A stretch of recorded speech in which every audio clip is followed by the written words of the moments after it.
It's nice to see you. Really good. It's been a while. I haven't seen you in a long time. It has been a long time. You're a much thinner fellow than you were before.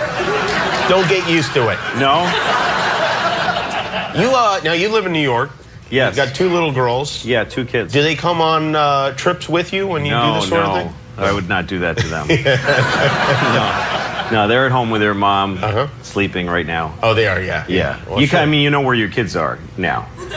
Didn't used to know where your kids. You know what I mean? Like when we were kids, did your parents know where you were?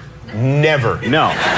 No idea. Even that thing on the news that said, it's 10 o'clock, do you know where your kids are? Nope. The answer was no. No idea. Now there's a kind of a custody, chain of custody that's never broken, you know? You just can account for every second of your kids' lives. Yeah. You go on play dates and it's an arranged thing, and they go, you drop them off, and you wait, you know, you take them to soccer games, and it's empowering, yay, and then you take them home. It's all very arranged. You're right. It is more. I wonder why that is. The people that like to have throw kids in the garbage and stuff like that, hit them and break their bones. But anyway, that's not important right now. But because when we were kids, it wasn't like that. Oh no, those people were around. They weren't on. There was no Nancy Grace. So now there's somebody there to remind you of it a lot. So folks watch their kids more. I mean, it's not a new thing. When you were a kid, you'd just be running. You'd run around the neighborhood, right? Well, I have my kids go on play dates, and I know I have a relationship with the parents. I know who the kids are. They've been to my house. I've been to their house. I was just a kid walking around town. I was like 8 years old, younger than my daughter, and I was just this kid, just walking around, just a dude in town. And I would go to Greg's house, my friend Greg, and my mother never met Greg. No idea who he is. Certainly never met his dad or whoever the dude was. I don't know who it was. When I went to Greg's house, I'd knock on the door, and this guy would come, and he'd always wearing, like, I don't know, some kind of weird top that looked a little womany. And Hanes, he always had a Snoopy glass with gin in it. And just Hanes briefs that were fighting with, and then there was always a little brown spot on the front. Yes. So I was 7 years old contemplating, does this guy poop out of his penis? Like what? Those are the kind of things that I had to think about. That's Greg's dad for you. Yes. You didn't have, were you a bad kid? I wasn't a bad kid, but I got in trouble because I just was alone, and I just, I got into stealing tampons at one point. For profit? No, I didn't make a dime. Well, how would this work? I hesitate to ask, but how would this work? No, I was 8 years old, and I just went into a CVS one day because I just roamed store aisles, and I was looking at the tampons, and I was sort of staring at them with this. I knew there was something dirty about them. I didn't know what they were. Staring, and I picked one up. I got the gall to pick one up, and I'm looking at this box of tampons, and someone came around a corner, so I put it in my jacket, and now I have stolen them. Yeah. Because if I take them out, someone saw that I had them in my jacket. In my head, I'm like, that's it. They're in there. I can't. So I left, and I had sweat on my face. And I just went home, and I threw them under my bed, and I'm eating dinner. Like, everybody knows I have tampons under my bed. And so it was a terrible, stressful experience, which I then repeated every day. For like 2 months. What? I'd go back, and I'd just do the whole cycle. I just kept doing it. And no, I never got caught. I mean, they probably saw me, but the guy's like, I'm not confronting the kid who takes the tampons. I'll pay for him out of my check before I live that moment. I'm not asking that little pervert what he's doing with those. Yeah, there's something wrong with that boy. Something's really wrong with him. And how did it end? Well, they kept going under my bed, and I just tried not to think about him. And then one day I looked, and they were just gone. They just were gone, and my mom never said anything. She must have been cleaning up, and she was like, what is this? It's crazy. Wow, that's... I don't know, maybe she used them for like 10 years. I don't know. I mean, would she throw them away? You might as well. In those days, you don't waste. Maybe I contributed to the family a little bit, Maybe I kept my mom in cheap tampons for a few years. I don't know. Are your kids unusual like that? No. Are you, as the weird father, are you a weird father to them? No, I mean, I've tried to make up for it but it's a little too late. Like, I think I had kids a little too late and a little too fat in life. You know, you gotta.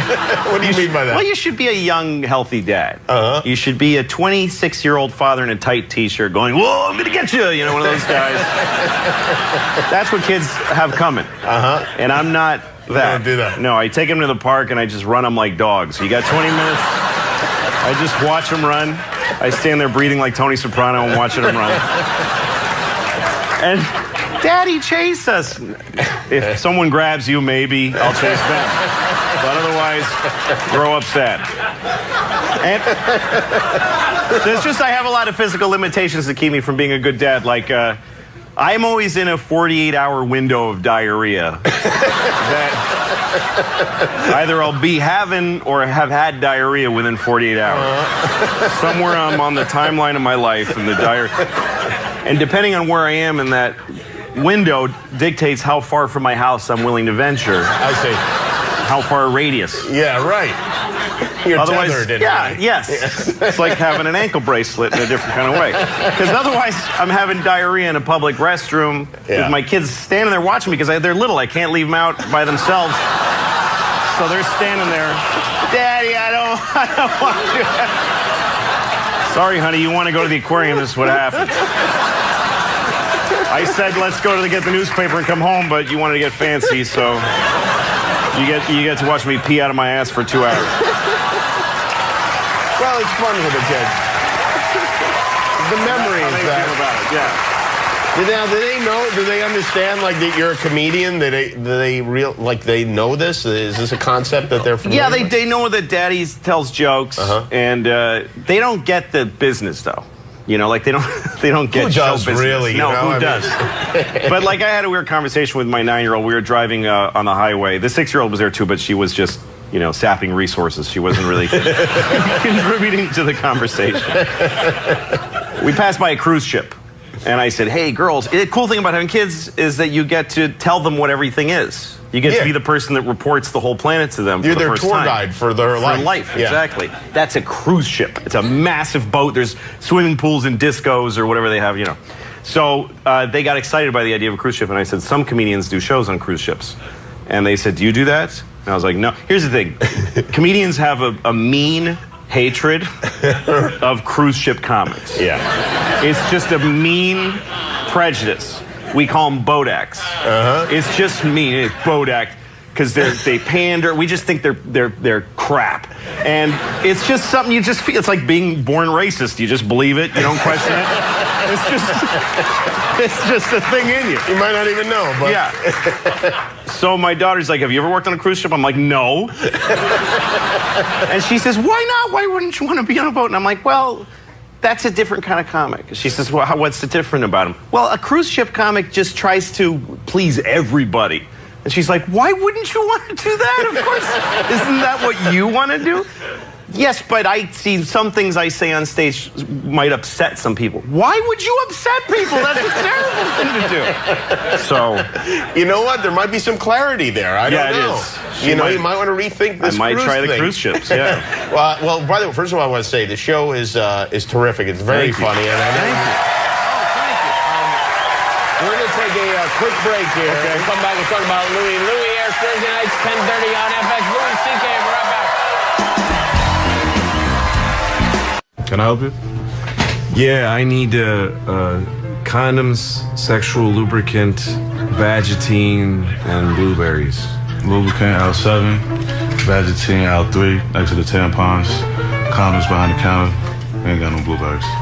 Thank you. That's Louis C.K.'s show. Louis. It's on FX every Thursday night. Louis was... By the way, the show is...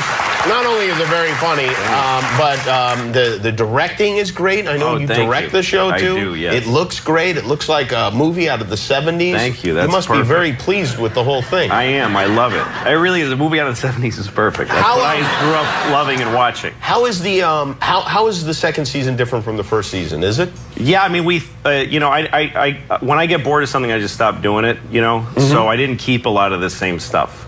Like we moved to a new apartment. It's a whole other, but there's no scene where it happened. I just stopped being in that one and started another one. Last year I had one very constant character, was my brother, played by Bobby Kelly, who's a really funny guy, and he did such a good job. And this year I just didn't feel like it, so he's gone. He's just gone.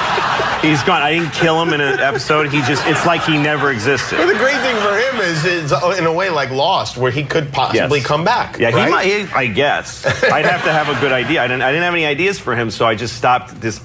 He's not in the reality of the show anymore, like he never was. So now I have two sisters, right? And one of them, and none of this reflects my life. The show's all fiction, but the first episode this season introduces my sister as this character, and it's a big introduction. And it's the last thing we shot because I came up with it like right before we wrapped. So she's just gone. She just doesn't come. There's a whole thing where she comes and I love her. Gone. Never see her again. Really? Yes, and my neighbor comes and helps me, and he's a really nice guy, and the last thing he says is, remember who your neighbors are. And I go, yes, I would. And he's gone too. But really? Because it seemed like you were going to then have a neighborly, friendly relationship. You'll never see him again. No, and last year I had this woman play my mother, and she was this crazy, horrible woman. It's not, my mother's a really nice person. So I just made up this terrible mother character played by this Mary Louise Wilson, really funny actor. And so we did the episode. And then later in the season, I wanted to do a flashback to my real mother, who was really nice. So I did that too. And so everybody was very confused. These characters are so insanely different. And the woman who played my mother as a young woman is a woman I date in another episode as just a whole other person. Because she was good at both parts. So I just don't care. It's an ensemble cast. Well, every episode just has its own goal. And if it messes up the goal of another episode, I don't give a shit. I just don't care. I like that. You're very fickle and the hell with it. That's right. You know what? If any of you don't actors, like it, fire me. Yeah, that's right. It's a very Darwinist system television. No one should get too comfortable with anything. No, man.